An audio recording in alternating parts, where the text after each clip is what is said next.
স্কুলে ছাত্রী শ্লীলতাহানি, শারীর শিক্ষার শিক্ষকের বিরুদ্ধে শ্লীলতাহানির অভিযোগ অষ্টম শ্রেণীর ছাত্রীর। প্রতিবাদে তমলুকের স্কুলে অভিভাবকদের বিক্ষোভ। স্কুল কর্তৃপক্ষের কাছে লিখিত অভিযোগ দায়ের। অভিযুক্ত রঞ্জিত ঘড়াইয়ের বিরুদ্ধে বহু অভিযোগ। প্যারালাল অ্যাডমিনিস্ট্রেশন চালাবেন, সোজা কথা। একটা সমান্তরীয় একটা প্রধান শিক্ষকের ভূমিকায় উনি অবতীর্ণ। দুর্বৃত্তের ছলের অভাব হয় না, যে ছল যখন লাগবে সেই ছলই ব্যবহার করতেন। মূলত ওনার উদ্দেশ্য ছিল ট্যুরটা স্কুলকে করতে দেবো না। এই আরেকজন শিক্ষিকা আছে, ওনার সম্পর্কে অভিযোগ এসছে, মানে ডাইরেক্ট বলে দিচ্ছে আমাকে পাবলিক করে, আমি কিছু করতে পারি না, কারণ এই শিক্ষিকারা তো মুখ খুলছেন না।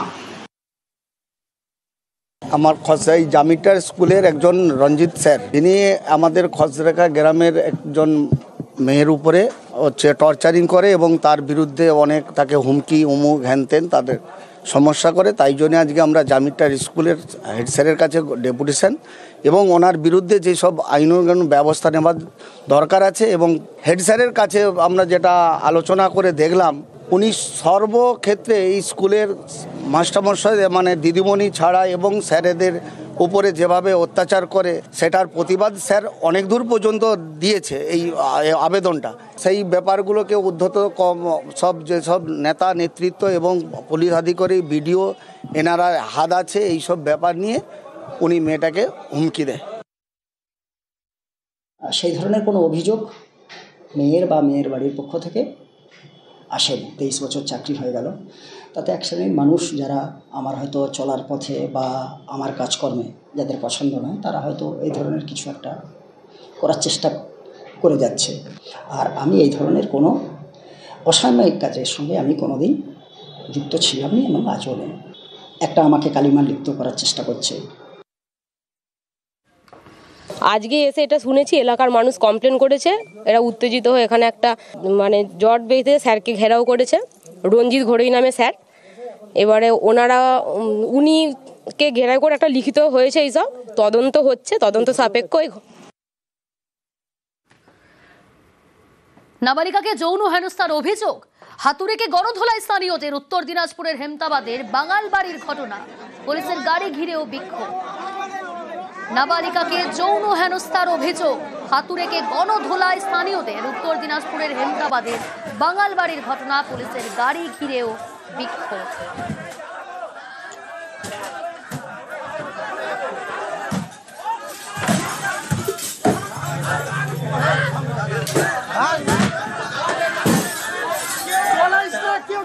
একটা মেয়ের উপরে হাত দেওয়ার পরিণাম হচ্ছে এটা।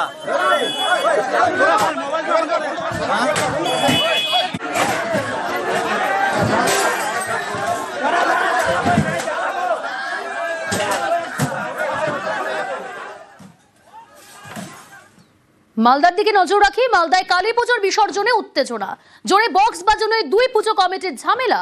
বচসার জেরে ক্লাব ও মন্দিরে হামলা ভাঙচুর, অভিযোগ অপর পুজো কমিটির বিরুদ্ধে। বাঁশ লাঠি নিয়ে চড়াও হওয়ার অভিযোগ, ভাঙা হয় ক্লাবের দরজা, মণ্ডপের সাউন্ড বক্স। বিসর্জনের জন্য যাই, তখন ক্লাব প্রাঙ্গণে আমাদের সদস্যগণ অত্যন্ত কম ছিল। সেই সুযোগ নিয়ে তারা আজকে অসামাজিক ভাঙচুর চালিয়েছে। কখনো মন্দিরের এত বড় ক্ষতি করার উদ্দেশ্য নিয়ে তারা এই ভাঙচুর চালায়। আমরা প্রশাসনকে জানিয়েছি এবং প্রশাসনের উপরে পূর্ণ আস্থা রেখেছি। প্রশাসন যেন এইসব দুষ্কৃতীদের অতি অবলম্বে দ্রুত গ্রেপ্তার করে তাদের শাস্তির ব্যবস্থা যেন করে। হামলার অভিযোগ অস্বীকার অভিযুক্ত কমিটির, দরকারে সিসি ক্যামেরার ফুটেজ দেখার দাবি। তখন আসার সময় এবারে ওদের কিন্তু বক্সটা বাজছিল না, বক্সটা বন্ধ ছিল। হট করে ওরা কী করলো, বক্সটা পুরো সাউন্ডে জোরে করে বাজাতে লাগলো। এবার আমাদের দুই একজন ওরা ভিতরে ঢুকে গেল, তো এবার হচ্ছে বললো যে তোমরা বক্সটা একটু বন্ধ কর বা আওয়াজটা কম কর, আমরা চলেই যাবো। এটা নিয়ে দুই এক কথা হয়েছে, এটাই। আর ছাড়া যে ওরা যে বলছেন আমরা মন্দিরে মেরেছি, লাত মেরেছি, কি গেটে লাত মেরেছি, এগুলো কোনো কিছু হয়নি। এগুলো একদম ভোটের সাথে যে আমাদের যে এরকম ঝামেলা দ্বন্দ্ব লেগে ব্যাপার আছে, মানে এই ব্যাপারটা আমরা থানাতেও এর আগে জানিয়েছি। থানাতে আমাদের রীতিমতো নোটিশ দেওয়া হয়েছে যে না, ওরা আমাদের সাথে এরকম একটা ঝামেলা করার চিন্তা আমরা করে আমরা এরকম করেছি, কিন্তু আমরা কোনো ধরনের ঝুট ঝামেলা চাই না। বাজি ফাটানোকে কেন্দ্র করে হাতাহাতি হাসনাবাদে। কালী পুজোর দুই কমিটির অশান্তির জের, প্রথমে বচসা পরে মারধরের অভিযোগ। প্রগতি সংঘের সদস্যদের বিরুদ্ধে অভিযোগ, থানায় অভিযোগ বাজার কমিটির সদস্যদের। অভিযুক্তরা গ্রেফতার না হওয়ায় বিক্ষোভ। সেতু ও রাস্তায় আগুন জ্বালিয়ে বিক্ষোভ। ঘটনাস্থলে হাসনাবাদ থানার পুলিশ।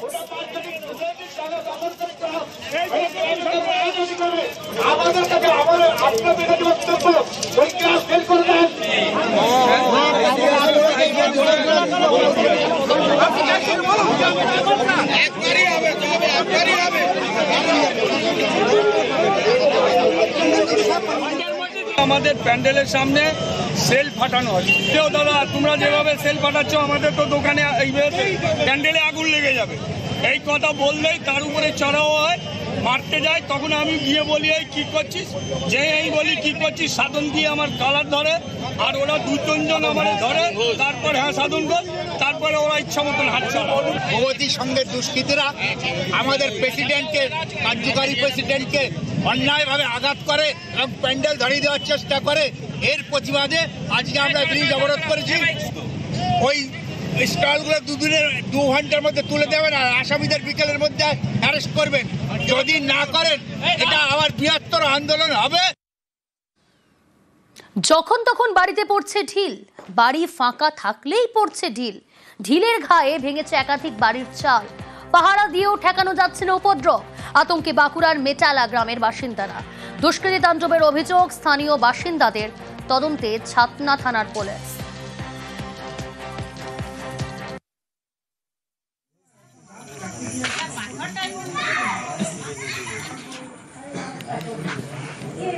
আতঙ্কে স্থানীয় বাসিন্দারা।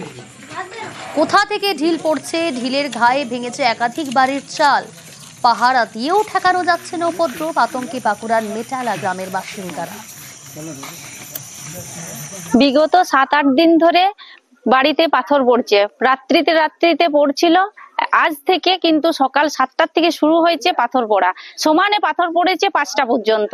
শুধু একজনের বাড়িতে না, প্রত্যেকটা গ্রামেরই প্রায় অধিকাংশর বাড়িতেই এইরকম পাথর পড়তে দেখা যাচ্ছে। আমাদের গ্রামে যাতে সুরক্ষা হয়, প্রত্যেকটা মানুষই ন্যায় পায়, তার জন্য খুব ভালো হয়। গত 4 অক্টোবর উত্তরবঙ্গে দুর্যোগ, ভেসে যায় বিস্তীর্ণ এলাকা, বিপন্ন হয় বন্যপ্রাণ। এরই মধ্যে জলপাইগুড়ির ময়নাগুড়িতে হাতির হানা, বাড়ছে আতঙ্ক, বাড়ছে হাতি মানুষ সংঘাত। নাগাড়ে বৃষ্টিতে অক্টোবরের শুরুতে উত্তরবঙ্গে দুর্যোগ, ফুঁসে ওঠে বিভিন্ন নদী, প্লাবিত হয় বিস্তীর্ণ এলাকা, জল ঢোকে বনাঞ্চলে, বিপদে পড়ে বন্যপ্রাণ। অনেকের আবার বাড়িঘর তলিয়ে যায়। জলপাইগুড়ির ময়নাগুড়িতে জল ঢাকা পাড়ের অনেক বাসিন্দায় এখনো রাত কাটাচ্ছেন তাঁবুর নিচে। এরই মধ্যে হাতির হানা। শনিবার সকালে গরুমারা জঙ্গল থেকে ময়নাগুড়ি শহরে ঢুকে পড়ে হাতি। বেশ কয়েকটি বাড়িতে ভাঙচুর, ক্ষতিগ্রস্ত হয় চাষের জমি, এতে আতঙ্ক ছড়ায়। এখানে সকালবেলা হাতিটা আসছিল, বাড়িঘর অনেক কটা মনে করছে ভাঙচুর হয়েছে, এর মধ্যে বাসও গাছও মনে করে একটা ভাঙচুর হয়েছে। এখনো হাতি যায়নি, এখনো হাতি এখানে আছে। এখন বন দপ্তর আসছে, কিছু করতে পারতেছে না। আমরা কাজ করা মানুষ, আমার কাজ করা বন্ধ হয়ে গেছে এই আতঙ্কতে। হাতিটি একটা আশ্রয় নিয়েছে বাঁশঝাড়ের মধ্যে, তো বন দপ্তর এবং ময়নাগুড়ি প্রশাসন সেই জায়গাটাকে ঘিরে ফেলেছে যাতে কোনো রকম দুর্ঘটনা না ঘটে, এবং আমরা পিপিএস থেকেও এসেছি, সেই মানুষকে সতর্ক করছি যাতে কোনো রকম কাছাকাছি যাওয়ার চেষ্টা না করে।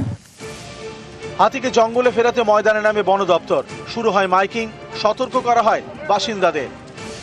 ময়নাগুড়ি প্রশাসনের পক্ষ থেকে অত্র এলাকার সকল মানুষকে সতর্ক করা হচ্ছে। ইতিমধ্যে এই এলাকায় 144 ধারা জারি করা হয়েছে।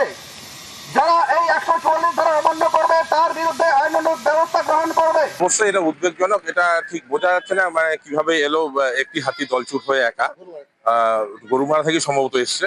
তো এখন বিষয়টা হচ্ছে যে মানে লোকালয়টা এত বেশি, যেখানে ঢুকে গেছে এবং শহরটা খুব কাছাকাছি। ফরেস্ট ডিপার্টমেন্ট তারা এসছেন, পুলিশ প্রশাসনও আছে, তো তারা যৌথভাবে চেষ্টা করছে হাতিটিকে ফিরিয়ে নিয়ে যাওয়ার। 6টা রেঞ্জের স্টাফ ঘিরে রেখেছে হাতিটাকে চারপাশে। আমাদের সাথে ময়নাগুড়ি থানা রয়েছে, রেলওয়ে ডিপার্টমেন্টকে আমরা প্রয়োজনীয় কশন দিয়েছি যাতে রেলপথে গাড়ি ধীরে যাতায়াত করে। এখন সব থেকে বড় ব্যাপার হচ্ছে মানুষজন যদি সচেতন হয়, সরে যায় এবং হাতিটিকে নিজের মতো করে ছেড়ে দেয়, তাহলে আমরা হাতিটিকে সাবধানের সহিত আবার জঙ্গলের দিকে নিয়ে যেতে সক্ষম হব। জলপাইগুড়ি থেকে শান্তনু কর, নিউজ 18 বাংলা।